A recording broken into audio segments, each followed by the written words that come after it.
Well, speaking of the Aztecs, let's go ahead and bring in assistant head coach and also offensive coordinator Jeff Horton. Jeff, how you doing? Good. How's it going down there tonight? Good, Coach. I'm glad you're taking a little time out. For you personally, we'll get into the game in just a little bit, but we're talking with Kasim Osgood, former receiver at Sdsu.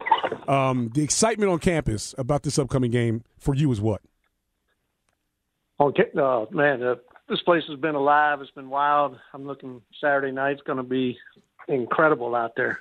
It's, I think, just the interest is really magnified. I mean, it's been a neat deal around here, and it's still only Wednesday. You're coming off the 2016 honor by being named Football Scoop Running Backs Coach of the Year. And how blessed are you that now Donnell's gone, but now you got Penny in the bill. Yeah, I've been very, very blessed. It's like I said last year when I won that award, either it was a very short list or I think the Russians hacked the election also. So. No. Oh, Coach. I just try to make sure they know what time to be here, man. Get them on the bus, get them on the field. When you look at the Stanford team coming in, they gave up a lot of yards to USC last week.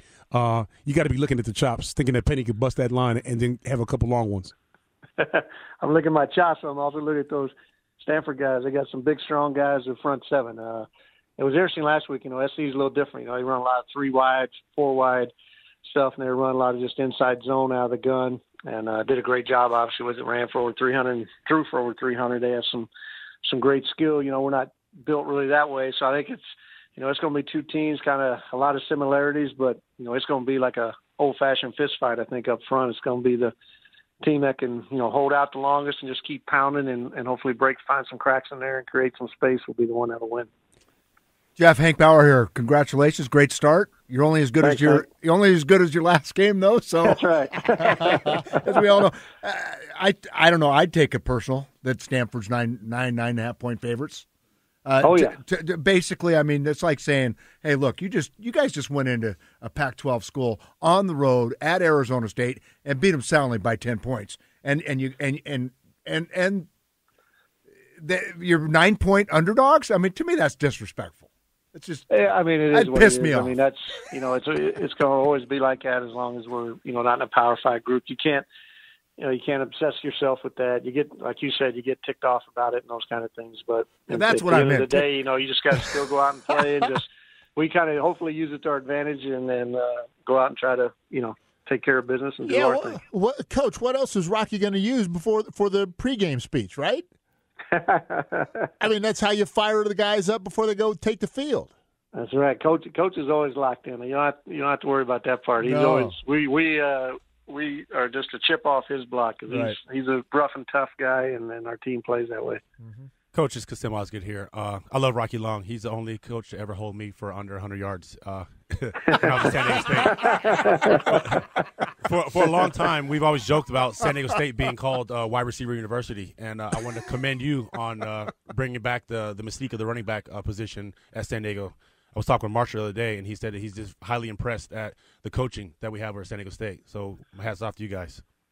Thank you. We appreciate it. And we haven't forgot about the receivers. The receivers still going to play a big part, and there's going to come a time. And I like to throw. I tell these guys I like to throw the ball as much as anybody. It's just we've been blessed with some guys, and Coach Smith's done a great job up front with the O-line guys that is giving us opportunities in the run game to build off that.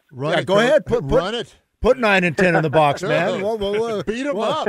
Hey, Jeff, we had Micah Holder on yesterday. Fascinating. Oceanside High kid. It is unbelievable to me that he will line up across from his brother who's playing corner for Stanford. I think that's a once-in-a-lifetime deal. I'm old. Shoot, I'm 60, and I don't know if I've heard of that, two brothers playing against each other like that, and especially maybe on different teams, but not lining up against each other like you mentioned. So, I mean, that's going to be, a special evening, once-in-a-lifetime deal. I know Mike is really, his last 2 weeks, he's really picked it up. I know he's really excited about Saturday night. Any plans to put a microphone on him? I was going to say, how great would that be? How great would that be? Oh my God! Yeah, you got a little something. You got a little something for Micah. We got to have a little something, don't you? He said that his mom is actually sitting in a neutral spot and the family's got them in a neutral spot. I'm assuming it's in one of the end zones because they don't want to, cheer for one, not cheer for the other, let it go back and forth. So for him, it's going to be an exciting night. Oh, there's no doubt about it. I know that we'll get even more publicity, but I know the CBS Sports that the game's on has put a lot of stuff out on it, and I think more to come. And it's incredible if you ever see them. I mean, they are identical looking. I mean, you can't tell them apart. We visited Stanford 2 years ago as an offensive staff, and we ran into Elijah up there. And I thought Micah was just happened to be there at the same time or something when we were talking to him. It's incredible how much they look alike. A big question coming in for you as the assistant head coach and offensive coordinator, Jeff Horton, was the offensive line, the young offensive line. Obviously, Rashad Penny's rolling up huge numbers. I mean, crazy numbers. But he doesn't get that done without the people people working for him up front.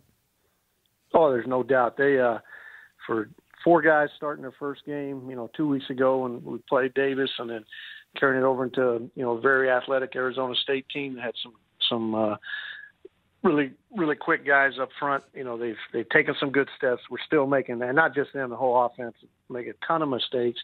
But the thing that's good is those guys are, they're confident in what they're doing. They're trying to come off the ball hard and be aggressive. And as long as they do that, you got a shot. Now they're going to be really, really tested on Saturday because Stanford's got a lot. I think they got 8-9 starters back from last year, and they're big and strong. So it's going to be awesome to watch and see how we compete and get after them and continue to pound at them. We were talking earlier about how bad the quarterback play has been in the NFL, and especially in Week 1. It's the lowest quarterback rating, second lowest quarterback rating overall in the history of the NFL, overall quarterback rating. And we talked about the influence of play calling and how plays are called and defenses are read from the sideline. And these young quarterbacks just don't know when they get in the league. How do you guys approach it? How do you call your plays? And who is your quarterback actually reading defenses? Yeah, no doubt. The way we call plays, I got that play sheet, and I just kind of close my eyes and point at one, and I open them. I call that one. I hope it's got Rashad's number on it. But now, do you signal? Do you signal the plays in? Do you send them in? All we do, the quarterback's got a wristband. Really, it's the game plan sheet is on his wrist, so we give him like a 125, and he just looks on his sheet, and 125 it says the play. It says like left bunch, Z safety, 11-1. So that's what he reads to the guys in the huddle. Where the spread teams, they don't really call play. They never huddle up, obviously. So the quarterback never calls a play. He just says like, Mickey Mouse, and that means something to those guys. That's the protection and the routes and what they're doing. And I think then when they take that step into the NFL, 1, they've never taken a snap. 2, they've never stepped in a huddle and called the play. 3, haven't dropped back because they're already in the gun. And I think those things that takes a lot of transition. And for some kids nowadays, they start doing that when they start playing, in the 4th or 5th grade, whenever they're starting. And it's like that all the way through college. So they've never taken a snap, never dropped back, never read defenses. You talk to a lot of the spread guys, they just have these just slide right, slide left, and throw it to the open guy and stuff. And I think that's why there's a big transition when they get to the NFL level. I just did the Bears-Falcons game. Mitch Trubisky, second pick overall by the Bears, hasn't – I guarantee you know this. He hadn't taken a snap from under center since the 6th grade until he got to the Bears. That's insane. I believe it. Insane. Coach, how important is it to be like that was Plano, where Billy Ray Smith is from? Thank you, Coach. Or Salinas. Where Kasim Osgood's from. Hey, Coach, how important is it for you guys to pack that stadium? Because I think that enthusiasm from the crowd and from the student body is going to juice up the players even more. Oh, there's no doubt about it. I mean, it's a big old stadium. The more people in it, the better. I thought the atmosphere for the first game against Davis and the Skyfire Show was incredible. We're hoping for even more. I mean, we're trying to do all we can. The people come out. I mean, they're going to get caught up in all of it. It's going to be a great night. The weather's spectacular. How can it not be nice out there? And just, I know our players really feed off that energy, and it's trying to turn this thing into, a big-time program, And it's been there before, but we're trying to take the next step and continue to grow and build and just do everything we can to make it better. And it'd be great to have, the city behind you. We wish you all the best luck on Saturday. Good luck with Stanford, Coach. Thanks, Coach. Thanks. We appreciate it. Great talking with you guys. Go get him, Jeff. That's the assistant head coach and also offensive coordinator for SDSU, Jeff Horton. It's going to be an exciting Saturday.